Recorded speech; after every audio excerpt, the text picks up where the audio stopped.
はいどうも、お初にお目にかかれます。地球上のすべての生きとし生きるものの嫌われ者、キモイマン37と申します。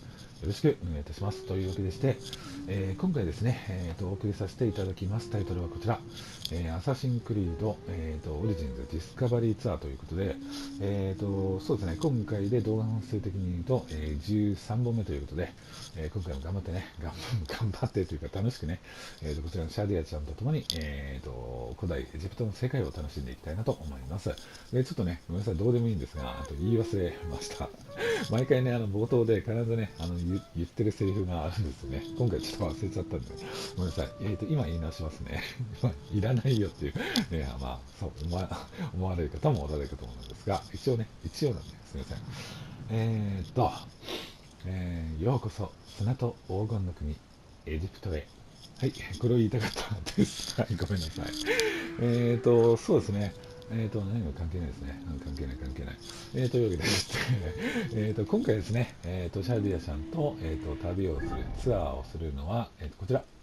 えっ、と、ここは何だろうな、ギザですね。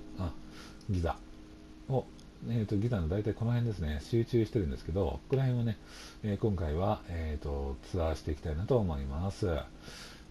そうですね。で、ごめんなさい。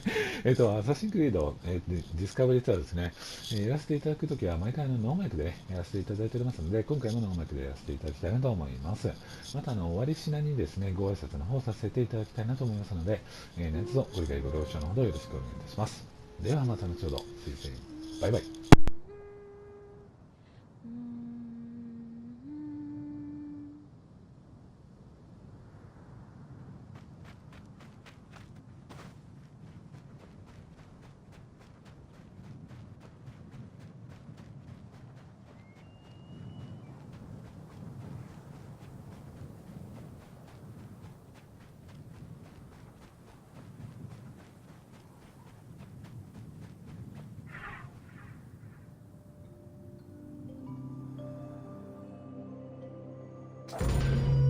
Welcome to the origin of the pyramid.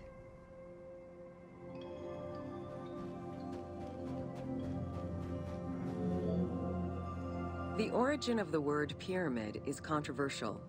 Most believe that it originates with the Greek word pyramis, which referred to a bread of conical shape. Life and death in ancient Egypt were modeled on the cycle of the sun. The perfect shape of the smooth-faced pyramid became associated with the metaphor of the pharaoh transformed into one of the sun's rays in death. Pyramids represented the Benben, the primordial mound of the Heliopolitan creation myth. These stories permeated every aspect of Egyptian life to a greater or lesser extent.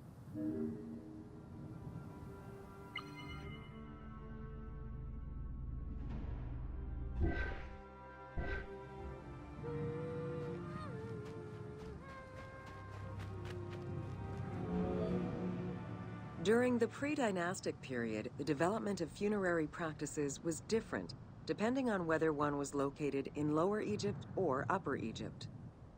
Well before the pyramid, there was the burial pits. It is on the site of Merimde Beni Salame in Lower Egypt that we find the oldest funerary site, dating back to 5000 BCE. Study of the tombs revealed that the bodies of the deceased were deposited in a shallow grave, in a fetal position. Though a few objects were recovered from these graves, they offered no insight as to the social class of those interred within.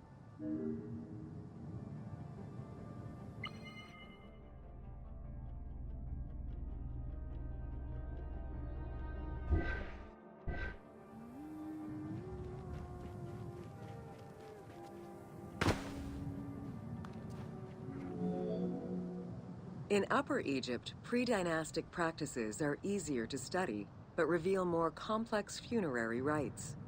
They are divided into two cultural phases, Badarian and Nagata. The Badarian phase ranged from 4400 BCE to 3800 BCE. Small necropolises were discovered on the outskirts of villages, revealing the emergence of a funerary cult. The bodies of the deceased were lowered into an oval grave and covered with goat or gazelle skins. Items needed in everyday life were added alongside the body.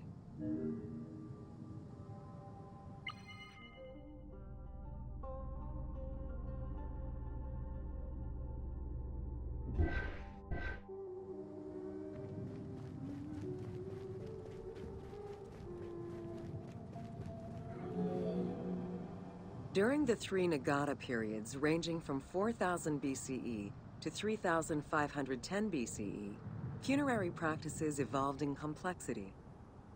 The shape of tombs changed from oval to rectangular, mimicking the homes of the living. The size of the burials increased and funerary items became more stylized and numerous. Tombs gained complexity with masonry, wooden veneers, or raw bricks added to strengthen the structures. In time, socially stratified necropolises emerged. For example, in Hyrcanopolis, the elite and commoners had separate necropolises.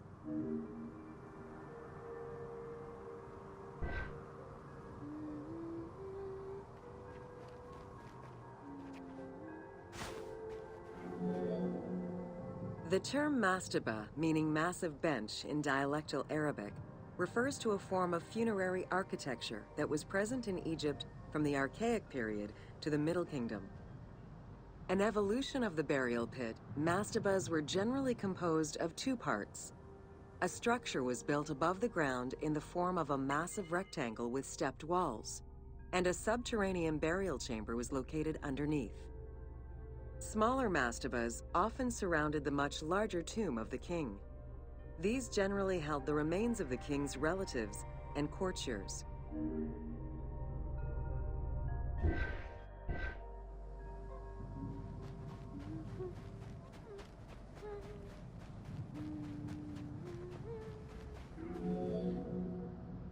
The arrangement of the substructure of the mastaba evolved during the course of the Old Kingdom. From the 5th dynasty onwards, mastabas often featured multi-roomed substructures, with sometimes up to 30 rooms. Also, the quantity and quality of decorated surfaces increased noticeably, as well as the number of statues found within.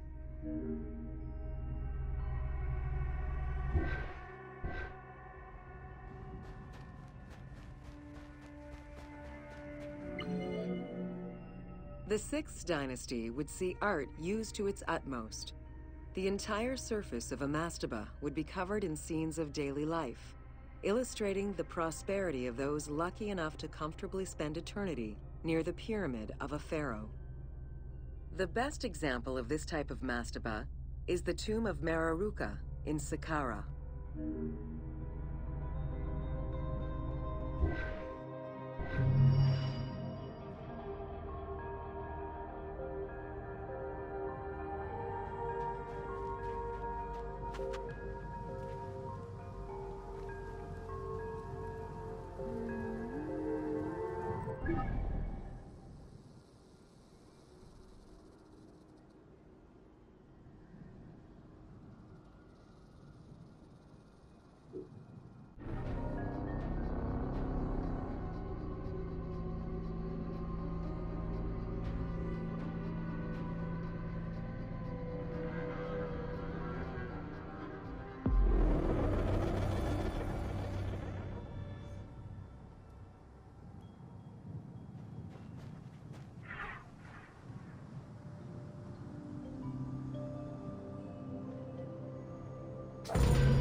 Welcome to Menkaura's funerary complex.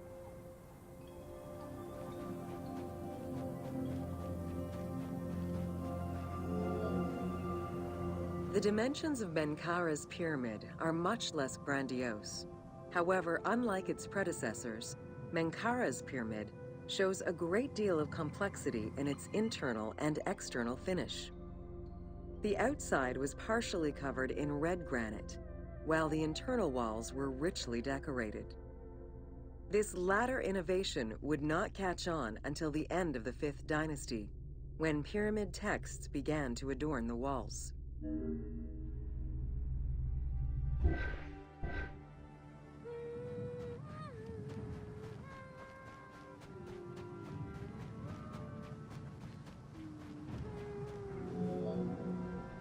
Menkara's pyramid contains two sloping passages, both located in the northern side of the structure. The upper one was abandoned during the construction phase, whereas the lower one, slightly above the base of the monument, constitutes the real entrance. The lower passage leads to a first room, which, for the first time since the reign of Djoser, is decorated with engraved false doors.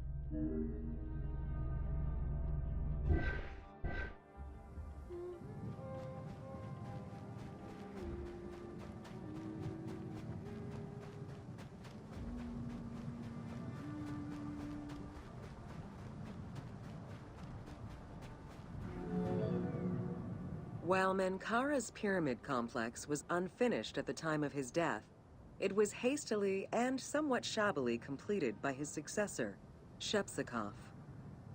Even so, this funerary structure marks a watershed in the history of this kind of monument. From then onwards, the pyramid shrank, whereas the mortuary temple expanded both in its quantitative and qualitative aspects.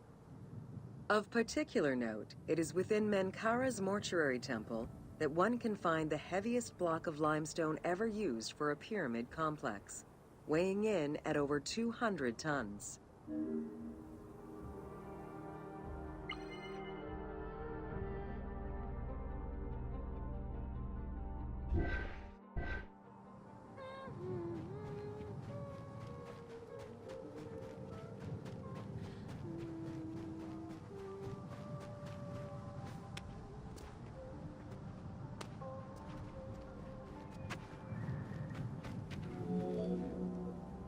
Menkara's causeway was completed in mud brick by the king's successor, whereas the lower part was nothing more than a simple ramp.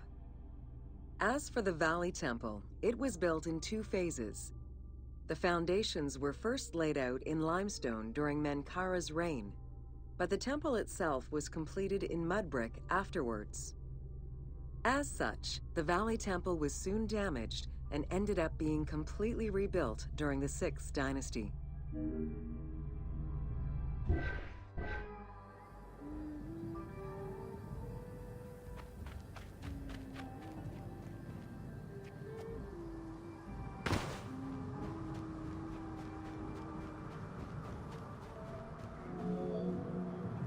Three small structures, referred to as Menkara's Queen's Pyramids, were erected along the southern side of the main pyramid.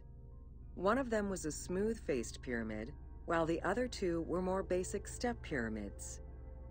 It is difficult to assess whether the latter were designed as such or were left unfinished with no casing to smooth out their surfaces.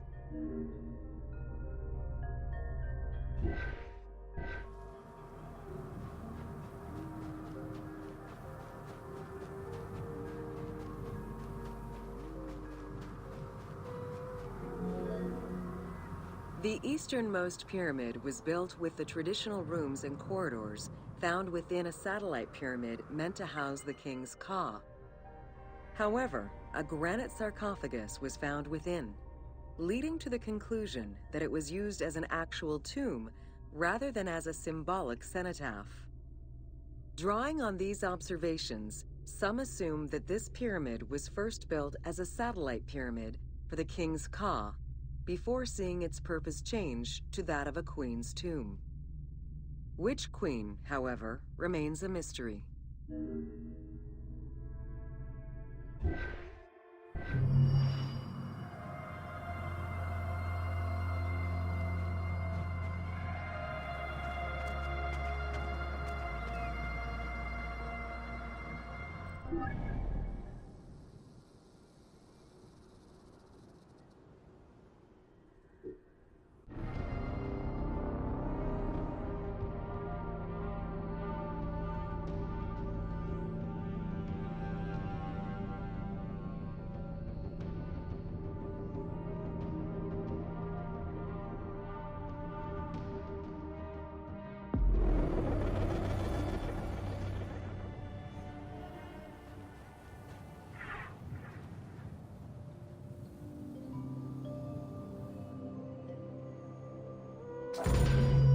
Welcome to Khafre's funerary complex.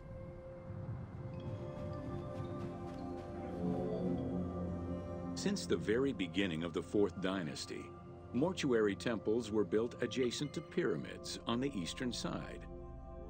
Such a location, facing the rising sun, as well as the world of the living as a whole, held an important symbolic meaning, for it was within the mortuary temple that kings were revived through daily rituals.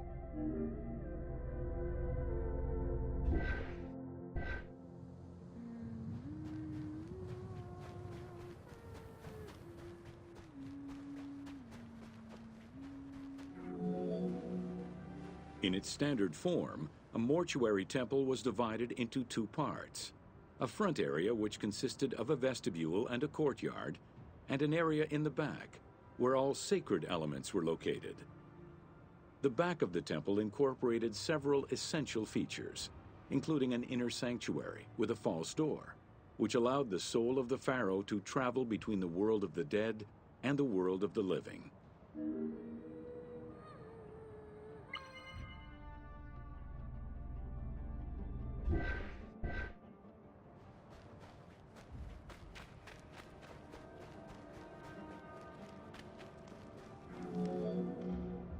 The largest of all such structures, Khafre's mortuary temple was entirely built with megalithic blocks of limestone from a nearby quarry and encased with granite. Parts of Khafre's mortuary temple, particularly the courtyard walls, are thought to have been decorated with splendid reliefs.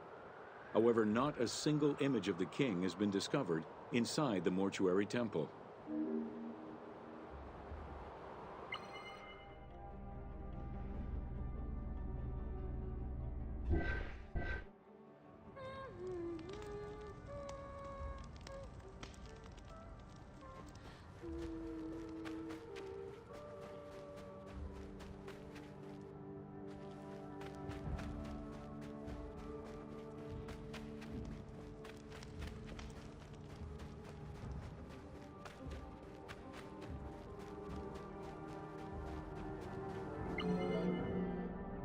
Khufu's direct successor, Jedefre, followed the custom which required each king to establish a new site for their funerary accommodation, and chose Abu Rawash as his last resting place.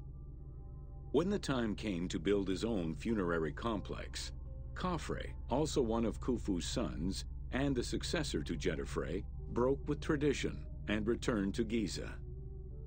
Not only did Khafre thumb his nose at tradition, but he did so in a way which he hoped would allow him to overshadow his father's most important monument.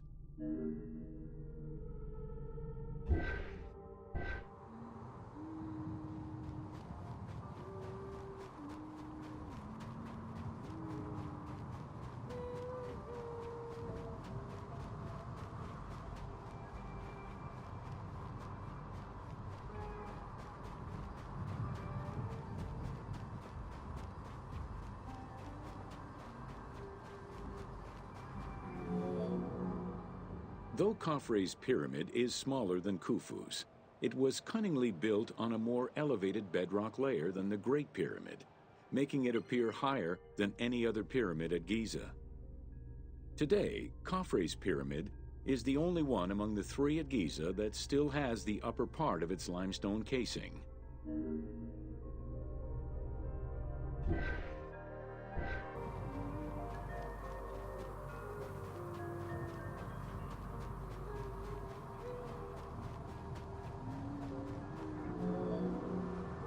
Considered a most sacred area, the Giza necropolis was strictly defined, both geographically and physically.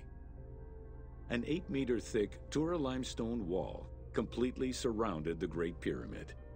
The only way inside would have been through the mortuary temple.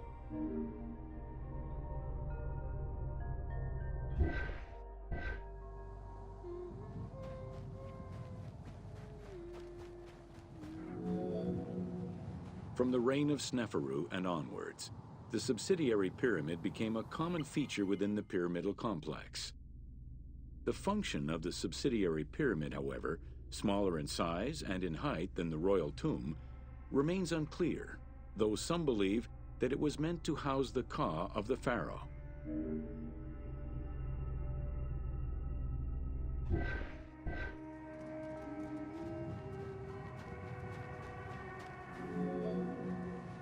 In mainstream media, the ka is often defined as the soul of the deceased.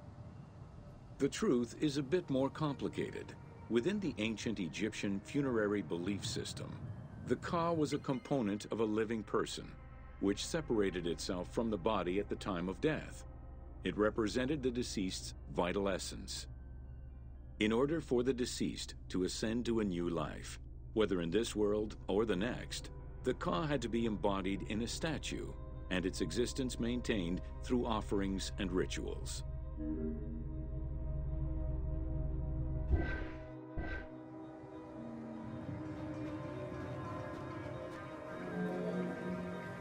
Within Khafre's subsidiary pyramid, a wooden box containing pieces of cedar was discovered by archaeologists. When reassembled, it turned out to be a shrine mounted on a sled. Just as with the solar barges found around Khufu's pyramid, it seems Khafre's shrine and sled were ritually disposed of after his funeral.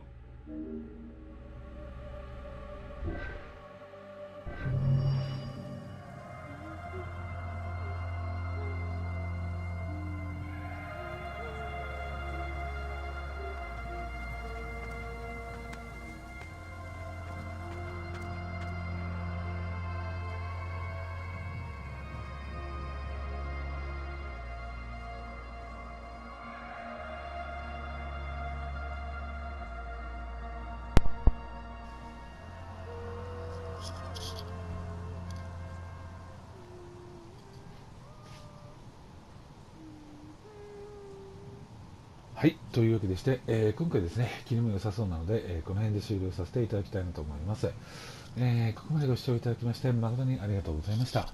そしてここまでお付き合いくださいましてお疲れ様でした。ありがとうございました。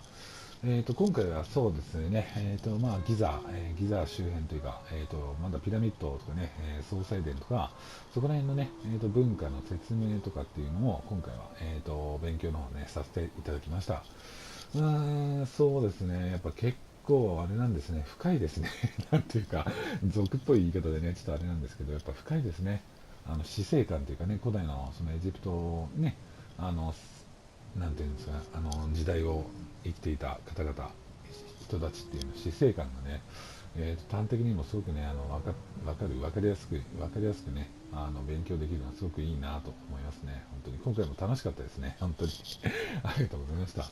そうですね、自分ですね、これ以外にも、シリーズ動画ですね、いくつか出させていただいておりまして、ウィッチャー3ワイルドハント、狼絶景は、で、シャーロック・ホームズ悪魔の娘、ファイナルファンタジー15で、シーンと、ザ・シバーケストを出させていただいております。で、あとそれ以外ですね、ニコ生とか YouTube とかで不定期なんですが、ブロードキャスト配信などさせていただいております。で、ブロードキャスト配信させていただくにせよ、今回みたいにね、動画をアップさせていただくにせよ、必ず事前に自分がやらせていただいております、Twitter 等でご報告させていただいております。毎回動画説明欄ですね、自分がやらせていただいております、各種 SNS の URL を、リンクっていう形でもって貼らせていただいております。お気の方がお気になりましたら構いませんので、もしよろしければぜひそちらの方もチェックされてみてください。よろしくお願いいたします。で、今回ですね、奇跡的にもこちらの動画をご視聴くださった方の中で、自分みたいのでもね、いいなと思っていただけたら、ね、構いませんので、チャンネル登録、あと動画の高評価等をぜひよろしくお願いいたします。というわけでして、今回、少々生キマイマン37がお送りさせていただきました。アサシンクリードオリジンズ、ディスカバリーツアー、動画本数的に言うと13本目ですね、これで終了させていただきたいなと思います。毎回ですね、シリーズ動画ですね、出させていただくときは、2本ずつ出させていただいておりますので、次回は14本目ですね。ごめんなさいね。大体2本ずつ出させていただいていますので、よろしくお願いいたします。改めまして、ここまでご視聴いただきまして、誠にありがとうございました。そして、ここまでお付き合いくださいまして、お疲れ様でした。ありがとうございました。また次回ですね、14本目にて、皆様にお会いできることを楽しみに、今回これで失礼させていただきます。ありがとうございました。バイバイ。